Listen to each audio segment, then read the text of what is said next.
Hey guys, Keith here with Vintage Dad, or I guess I am Vintage Dad. I'm not with Vintage Dad. I am, just me. Sometimes I talk to myself, so I guess I'm kind of with Vintage Dad. Me, myself, and I. All three of us get in a conversation. Sometimes get to arguing and this and that. But anyway, appreciate y'all tuning in tonight. I want to talk about um, being careful with your money. As a widower, divorcee, whatever. Single person, and especially I think as we get older, you have to be kind of careful with, you know, with not just your emotions, but with your money. And people will cheat you if they can. You know, and it's hard to think that, and hard to believe that people are that way, especially somebody that you might be dating or have or going out with. You try not to think that way. But anyway, I just wanted to give you some precautions here tonight. So a friend of mine, Ken, who has been friends for a long time, he's on another channel of mine that he's subscribed to, and he had told me a story about Nancy Jones. If you don't know Nancy Jones, she is the widow of George Jones, the country music singer, my favorite country music singer of all time, and I've got some of his albums up here and pictures on the wall. I just love George and the Possum, and he was just awesome and had great songs, great singer.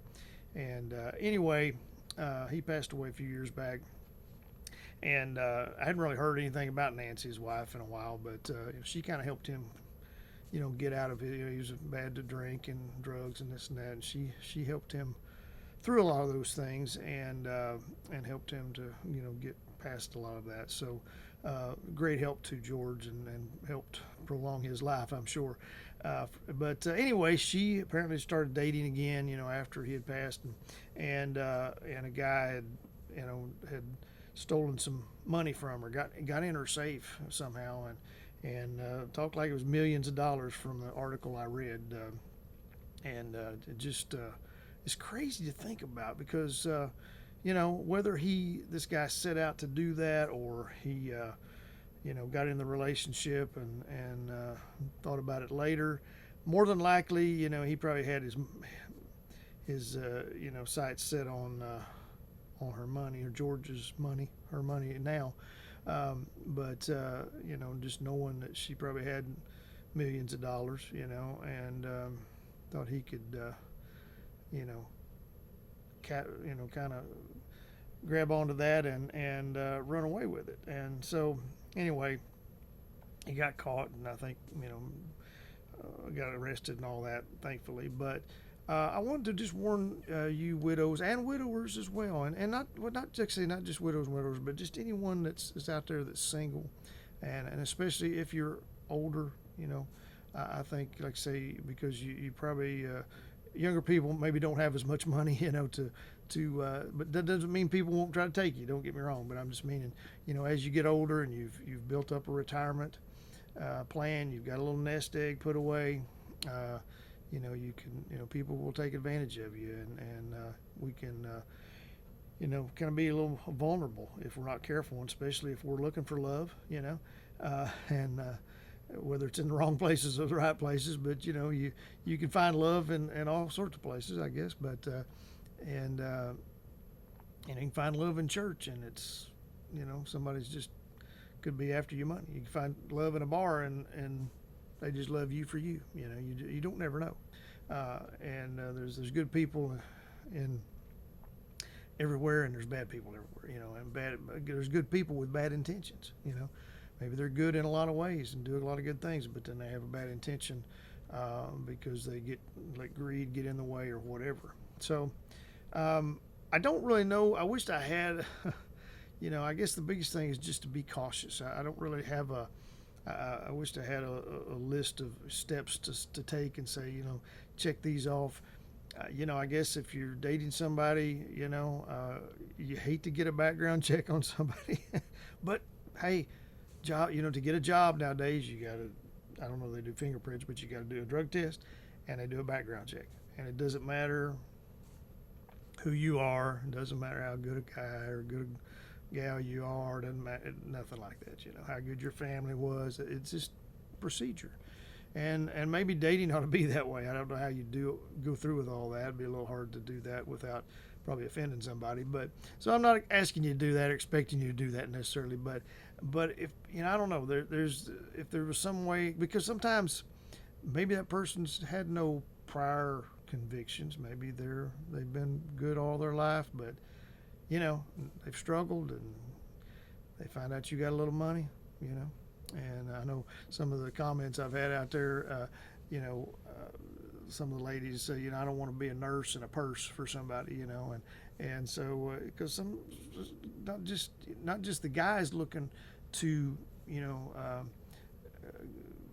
make some extra money, and cheat some widow woman out of money, but it can happen the other way too. Women can be after the same thing and be looking for a sugar daddy, somebody that's just got money that's going to take care of them. They don't have to work, they don't have to do anything, and maybe not just living with them and enjoying the money and the benefits, but maybe just trying to figure out how they can run away with it, and get what they can and take off, and so I guess just be very cautious, really.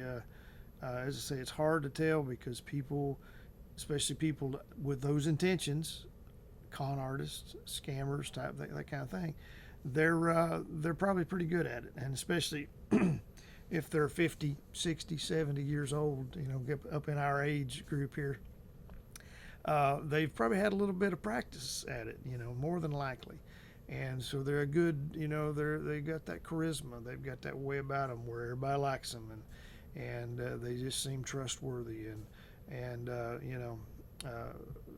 so many times the people that are the best criminals, the best crooks and con artists are the people that are very likable. They have that gift, kind of like a salesman, and only they're in it to cheat you. Some salesmen are too, but you don't have to be. You can be a good salesman and sell people and have a good attitude and be friendly and all that, and not be a scammer. But with scammers, they know how to play the game, and they know how to smooze and just say the right thing and be suave and debonair and all that kind of thing. I don't know anything about any of that, of course, but some guys got it. You know what I mean? And maybe I don't know. Maybe I'll have it one day, but not so I can con people. It'd be cool to be suave and debonair, whatever that means. But anyway. But I want you ladies to be careful. I want you men to be careful as well, because, like I said, it goes both ways. It's not just a man's game to where they're always the one trying to cheat the woman. It happens both ways, and so you've worked hard. Maybe your husband or your wife has worked hard for that money, and now you're a widow or widower, and you have that money saved. That's what you're living off of, or you're relying on that anyway. Maybe you're still working and you have that still put aside for when you do retire. You don't want to lose that. My goodness, and it's just like you don't want to invest it all in one stock or put it all in one thing. You want to spread that out. So you have to be careful who you're with and who you're hanging out with for different reasons, safety reasons, but in this case we're talking about financial reasons, and so you have to be cautious with your money. Don't just jump into giving somebody your PIN number for your ATM, or putting them on your checking account. I know I was in college, and I know a buddy of mine, him and his girlfriend had a checking account together, and they weren't even 18 yet. I mean, and I was like, and I thought it was dumb then. I thought, man, that's dumb. That's not smart. Me and my wife had a checking account together when we got married, but before that we didn't, And so I think you have to be careful with that. And even, I don't want to say if you go through and get married to somebody, you hate to say, well, I want separate checking accounts, but there's things to think about, annulments, I don't know. I mean, like I say, you don't want to offend people, but at the same time, people got to understand, hey, I've got money, I've worked hard for it. Hopefully they've got money and they've worked hard for it, and it works the same way. But, if one of you's got money and one of you don't, might be something to kind of for sure think about, and you know, get an idea of what their motives are if you can, and you know, if you know somebody they've dated before you, wouldn't hurt to talk with them, you know. And you know, if somebody gets offended, I mean, here's the thing: I wouldn't get offended if somebody wanted to talk to one of my ex-girlfriends. Now they might get, depending on which one they talk to, they might get a, you know, they might get a bad report. You know what I mean? And say, hey, he was a real jerk, you know. But and they talk to somebody else, and, oh, he's just such a nice guy, you know. But still, I mean, I couldn't blame somebody for wanting to talk to somebody. I couldn't blame somebody for wanting a background check. To be honest with you, if you want a background check on me, run it. Go ahead. You want a drug test? I'll take one. You know, it wouldn't offend me. I mean, I'd want them to do the same. Be like, you got to take one too. You know what I mean? So, you know, I can't see that that's offensive. You know, if you love one another, you know, it's not about being just, you know, not trusting that person, but especially if you've been burned a few times, and maybe not just where somebody's taking you for money, but just been burned in a relationship, you know, been hurt, you know, it's hard to know what to do. So I'm not suggesting that that's the best route. I don't know what I would do. I'd have to kind of feel that out, I guess, but that is an idea, you know.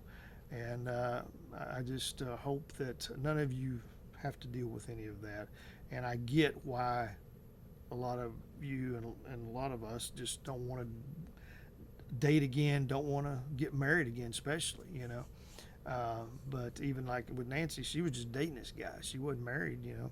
They weren't married, but he still, you know, had access to, somehow got access to her safe and everything. So, you know, be careful information you give people, I guess, you know, because he had to get the combination somehow. So be careful with some of that maybe personal information until you really, really, really get to know somebody. And I know sometimes you don't ever really know somebody. That's the unfortunate part. But anyway, I don't want to be a downer. I wanted to encourage you today, but I just want you to be cautious, you know, just with and being a single woman, especially. I'll talk to you ladies just for a second, but be careful when you're out anywhere by yourself. You know, you're out at Walmart. Just be careful about your surroundings, you know, because there's just a bunch of weirdos out there, and it's sad, but they're there, you know. And I have you know, just you know, I have single friends and you know of people that, you know, just I think about them, you know, young girls or whatever, you know, that are out, teenagers by themselves, and it's like, you know, you got to be careful. You have to really, you know, kind of watch your back a little bit. And I watch my back too. I'll be honest with you. When I go places, especially at night or something, you know, I'm kind of watching my surroundings, you know, because just because I'm a guy doesn't mean I can't get mugged. You know what I mean? So, but anyway, I hope y'all are safe tonight. I hope y'all are having a great night, and I hope you've enjoyed this video. And if you would share it with somebody and subscribe to us, give us a thumbs up if you like what we're doing, and we'll see y'all in the next video. Thanks.